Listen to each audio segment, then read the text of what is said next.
Hello and welcome friends, स्वागत है आप सभी का हमारे यूट्यूब चैनल डिजिटल सर जी के 11 जून के करंट अफेयर सेशन में। दोस्तों, आज हम लोग 11 जून के सभी क्वेश्चन को बहुत ही डिटेल से डिस्कस करेंगे। तो चलिए ज्यादा समय न लेते हुए आगे बढ़ते हैं। अगर आपने हमारे चैनल को सब्सक्राइब नहीं किया है या आप हमारे चैनल पर नए हैं तो चैनल को सब्सक्राइब करना न भूलें और साथ ही बेल आइकन को जरूर दबाएं ताकि आगे आने वाली हमारी सभी वीडियो का नोटिफिकेशन आपको मिल सके। फ्रेंड्स, आज के वीडियो का जो पीडीएफ लिंक है वो आपको वीडियो के नीचे डिस्क्रिप्शन बॉक्स में मिल जाएगा। उसे डाउनलोड करें और सेल्फ प्रैक्टिस जरूर करें। तो फ्रेंड्स, वीडियो के अंत तक जरूर बने रहें। चलिए आगे बढ़ते हैं और सीखते हैं। तो दोस्तों, आज का जो हमारा पहला क्वेश्चन है, which of the following digital payment startup partner with ICC for 3 years.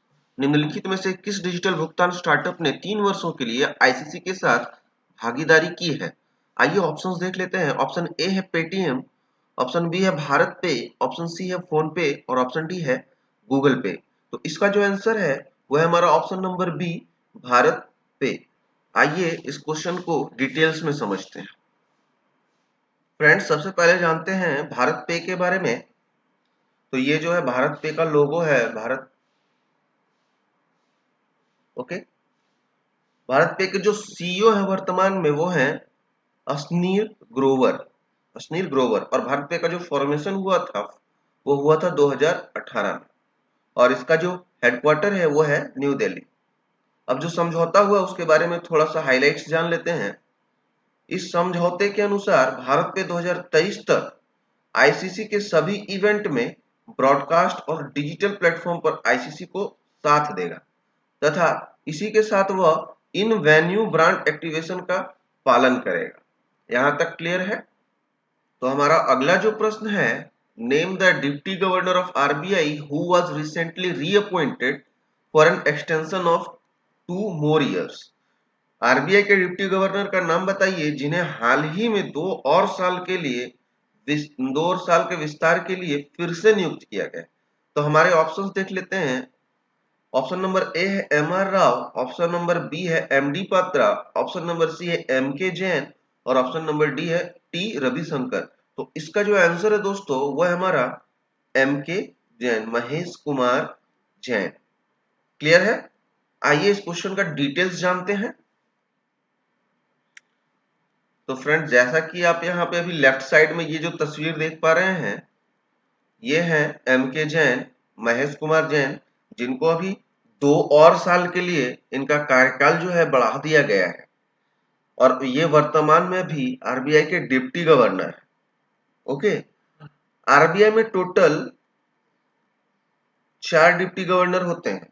एक तो अभी आपने जाना महेश कुमार जैन के बारे में, ये बाकी के 3 जो हैं ये हैं बाकी के 3 डिप्टी गवर्नर। एक है एम डी पात्रा, दूसरा है एम आर राव और तीसरा है टी रविशंकर। इन्हें भी अभी हाल ही में डिप्टी गवर्नर नियुक्त किया गया है बीपी कानूनगो के स्थान पे। ओके, टोटल 4 डिप्टी गवर्नर है। एक है महेश कुमार जैन जिनका कार्यकाल हाल ही में 2 साल के लिए बढ़ाया गया है और एक है एम डी पात्रा, एक है एम आर राव और एक है टी रविशंकर। यहाँ जो अभी राइट साइड के टॉप में ये जो तस्वीर आप अभी देख पा रहे हैं ये है शक्तिकांत दास, जो कि आरबीआई के 25वें गवर्नर है। यहां तक क्लियर है। चलिए बढ़ते हैं हम हमारे अगले प्रश्न की ओर। तो हमारा नेक्स्ट क्वेश्चन है, who among the following has appointed as the new grievance officer of India by Facebook. निम्नलिखित में से किसे फेसबुक द्वारा भारत का नया शिकायत अधिकारी नियुक्त किया गया है। तो आइए ऑप्शंस देख लेते हैं। ऑप्शन ए है M R Kumar, option B है स्फूर्ति प्रिया, ऑप्शन सी है संजना सेठ और ऑप्शन डी है रोहित भदानी। दोस्तों, इसका जो आंसर है वो है ऑप्शन नंबर बी, स्फूर्ति प्रिया। तो चलिए बढ़ते हैं हम हमारे नेक्स्ट क्वेश्चन की ओर। तो हमारा नेक्स्ट क्वेश्चन है, who among the following has won the prestigious pen printer prize 2021। निम्नलिखित में से किसने प्रतिष्ठित पेन प्रिंटर पुरस्कार 2021 जीता है।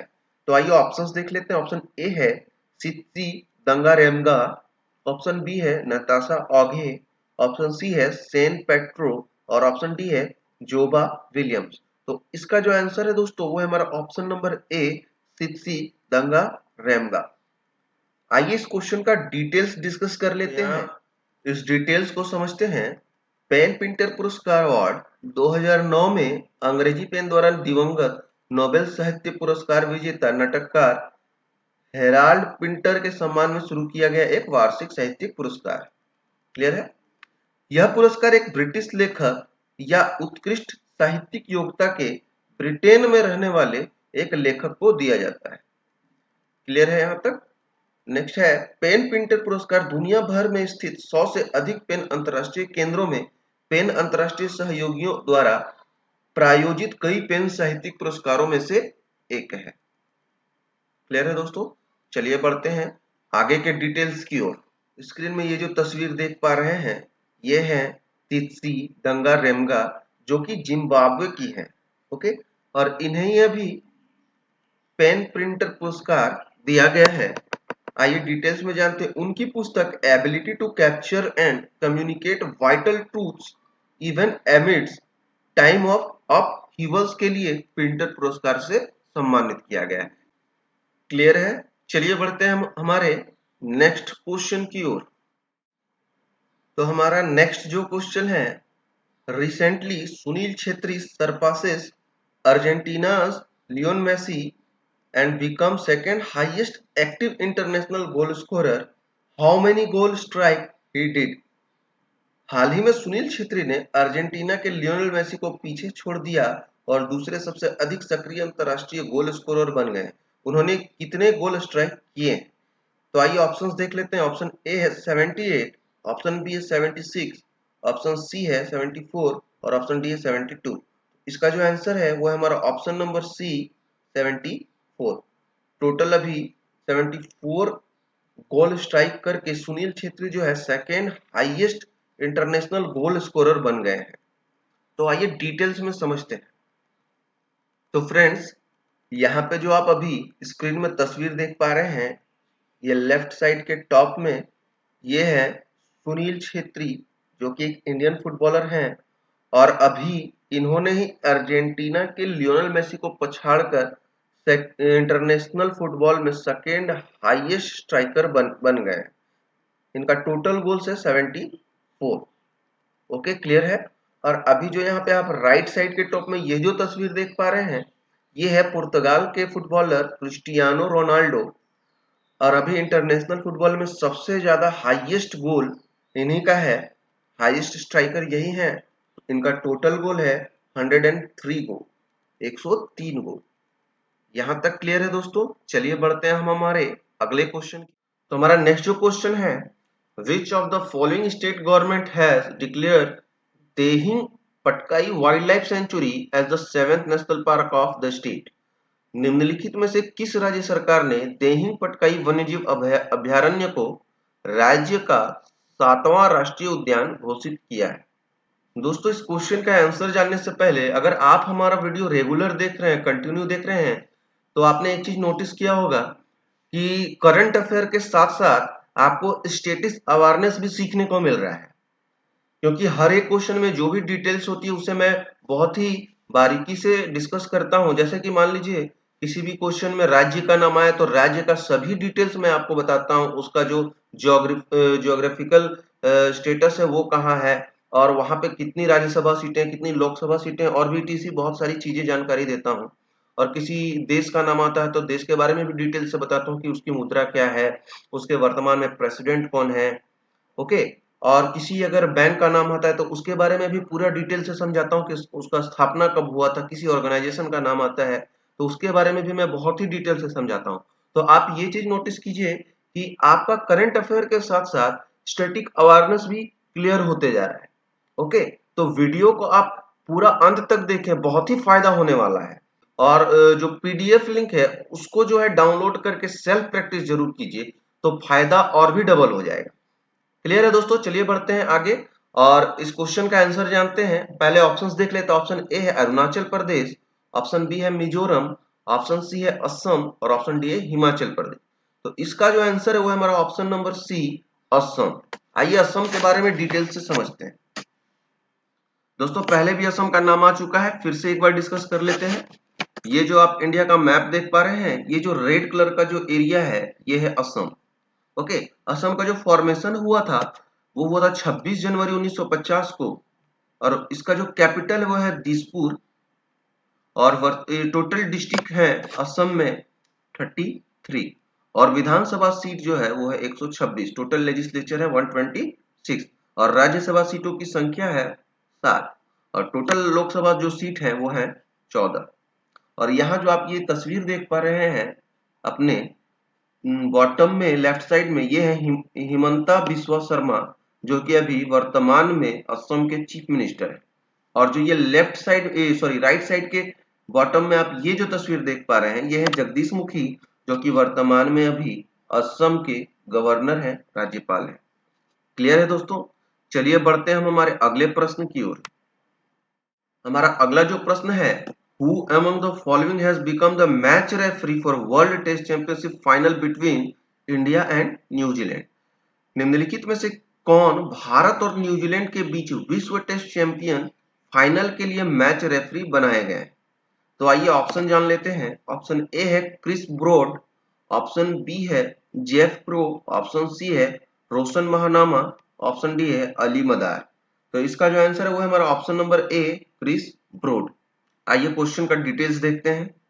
दोस्तों ये जो अभी स्क्रीन पे आप तस्वीर देख रहे हैं, ये है क्रिस ब्रॉड। इनका पूरा नाम है क्रिस्टोफर ब्रॉड, जो कि इंग्लैंड क्रिकेट टीम के फॉर्मर क्रिकेटर हैं, और इन्हें अभी इंडिया और न्यूजीलैंड के बीच होने वाले वर्ल्ड टेस्ट क्रिकेट चैंपियनशिप का रेफरी नियुक्त किया गया है। क्लियर है?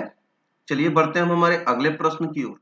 तो फ्रेंड्स हमारा नेक्स्ट जो क्वेश्चन है, who among the following has appointed as the part time chairman of ICICI bank? निम्नलिखित में से किसे आईसीआईसीआई बैंक का अंशकालिक अध्यक्ष नियुक्त किया गया है? तो आइए ऑप्शंस देख लेते हैं। ऑप्शन ए है अरुण कुमार उपाध्याय, ऑप्शन बी है महेश कुमार, ऑप्शन सी है गिरीश चंद्र चतुर्वेदी, और ऑप्शन डी है संदीप बख्शी। तो इसका जो आंसर हुआ हमारा ऑप्शन नंबर सी। आइए क्वेश्चन को डिटेल्स में समझते हैं। तो फ्रेंड जैसा कि आप अभी ये राइट साइड के टॉप में ये जो तस्वीर देख रहे हैं, ये है गिरीश चंद्र चतुर्वेदी। इन्हें ही अभी आईसीआईसीआई बैंक का पार्ट टाइम चेयरमैन नियुक्त किया गया है। आईसीआईसीआई बैंक का फुल फॉर्म होता है industrial credit and investment corporation of India. Okay, तो इसके जो सीईओ हैं वो है संदीप बख्शी। और आईसीआईसीआई बैंक का जो फॉर्मेशन हुआ था वो था 5 जनवरी 1994 को, 1994। और इसका जो हेडक्वार्टर है वो है गुजरात के वडोदरा में। क्लियर है? और आईसीआईसीआई बैंक का जो टैगलाइन है वो है ख्याल आपका। क्लियर है दोस्तों? चलिए बढ़ते हैं हम हमारे अगले प्रश्न की ओर। हमारा नेक्स्ट क्वेश्चन है, name the Indian cricketer who recently launch cricket coaching website Cricuru. उस भारतीय क्रिकेटर का नाम बताइए जिसने हाल ही में क्रिकेट कोचिंग वेबसाइट क्रीकुरु लॉन्च की है। तो आइए ऑप्शंस देख लेते हैं। ऑप्शन ए है सौरव गांगुली, बी है एम एस धोनी, सी है सचिन तेंदुलकर, और डी है वीरेंद्र सहवाग। तो इसका जो आंसर है वो है हमारा option number D, Virender Sehwag. Clear है दोस्तों? चलिए बढ़ते हैं हमारे नेक्स्ट क्वेश्चन की ओर। तो हमारा नेक्स्ट जो क्वेश्चन है, which of the following university has top the QS world university ranking 2022? निम्नलिखित में से किस विश्वविद्यालय ने क्यूएस वर्ल्ड यूनिवर्सिटी रैंकिंग 2022 में शीर्ष स्थान प्राप्त किया है? तो आइए ऑप्शंस देख लेते हैं। ऑप्शन ए है Massachusetts institute of technology, option B है university of Oxford, option C है यूनिवर्सिटी ऑफ कैम्ब्रिज, और ऑप्शन डी है Indian institute of science Bengaluru. तो इसका जो आंसर है वो है हमारा option number A, Massachusetts institute of technology. Okay, और यहाँ जो आप बी और सी देख पा रहे हैं, ऑप्शन बी जो है यूनिवर्सिटी ऑफ ऑक्सफोर्ड, ये सेकंड नंबर पे है, और सी पे जो है यूनिवर्सिटी ऑफ कैम्ब्रिज, ये थर्ड पोजीशन पे। ओके, क्लियर है?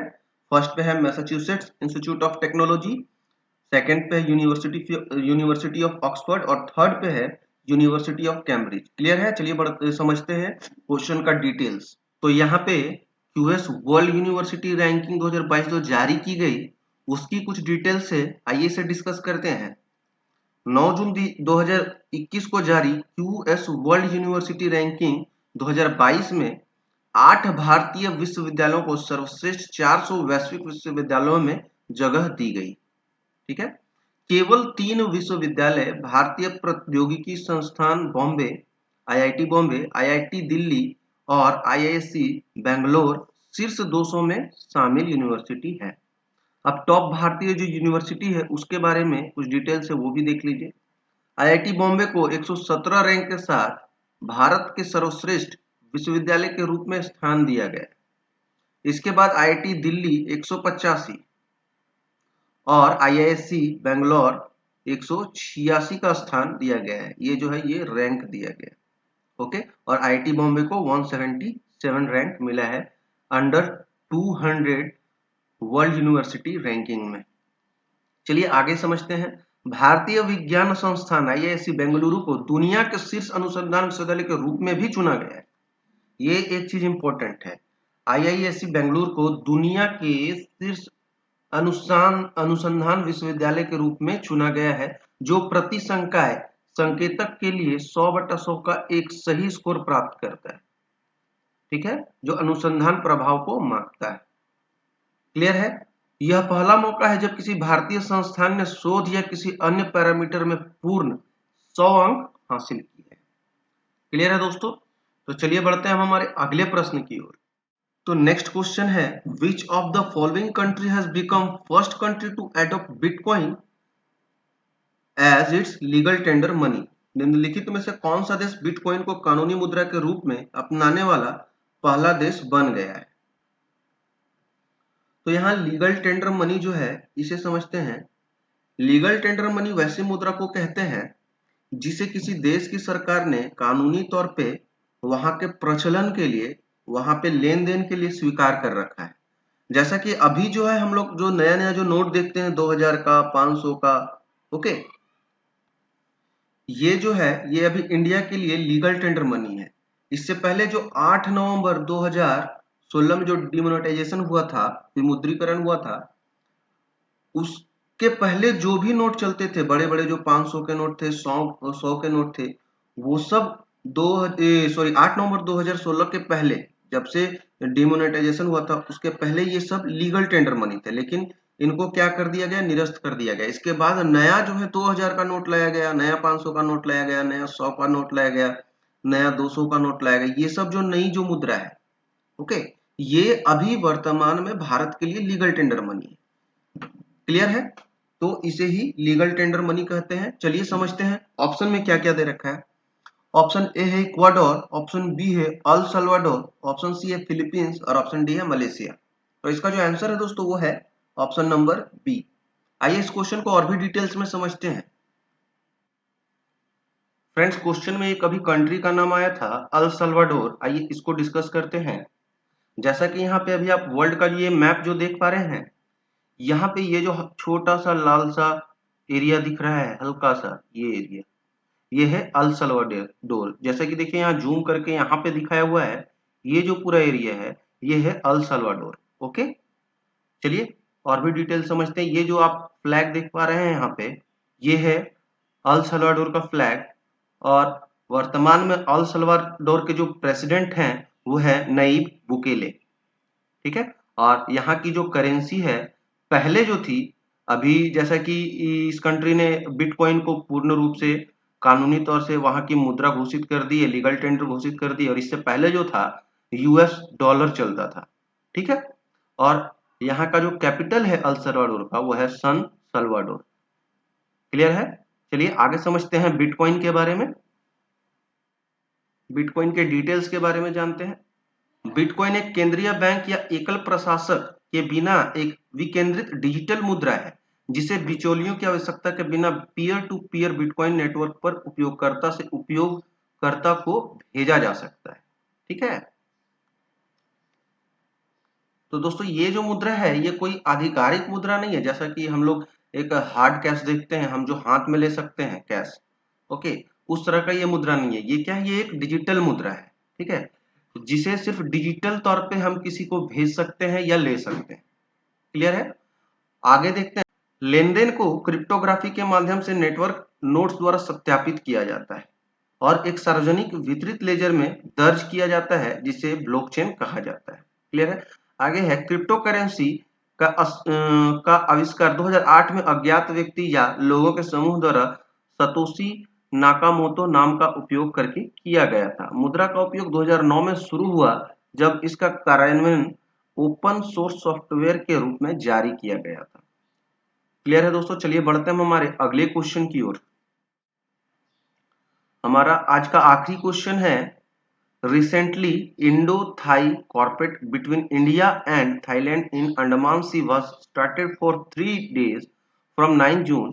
Which edition was it? हाल ही में अंडमान सागर में इंडिया और थाईलैंड के बीच इंडो थाई कॉर्पोरेट 3 दिन के लिए 9 जून से शुरू किया गया। यह कौन सा संस्करण था? तो आइए ऑप्शन देख लेते। ऑप्शन ए है 30, ऑप्शन बी है 31, ऑप्शन सी है 28 और ऑप्शन डी है 26। तो इसका जो आंसर है वो है हमारा ऑप्शन नंबर बी 31। ये जो अभी इंडो थाई कॉर्पोरेट जो हुआ 9 जून से स्टार्ट 3 दिन के लिए, ये जो था 31वां संस्करण था, 31st एडिशन था इंडिया और थाईलैंड के बीच, जो कि कहाँ हुआ? अंडमान सी में। क्लियर है दोस्तों। तो दोस्तों आज का 11 जून का करंट अफेयर का सेशन यहीं समाप्त होता है। अगर आपको हमारा ये वीडियो पसंद आया तो वीडियो को लाइक करें, कमेंट करें और चैनल को सब्सक्राइब जरूर कर लें ताकि आगे आने वाली हमारी सभी वीडियो का नोटिफिकेशन आपको मिल सके। चलिए मिलते हैं हमारे 12 जून के करंट अफेयर सेशन में। तब तक के लिए सीखते रहिए और सिखाते रहिए।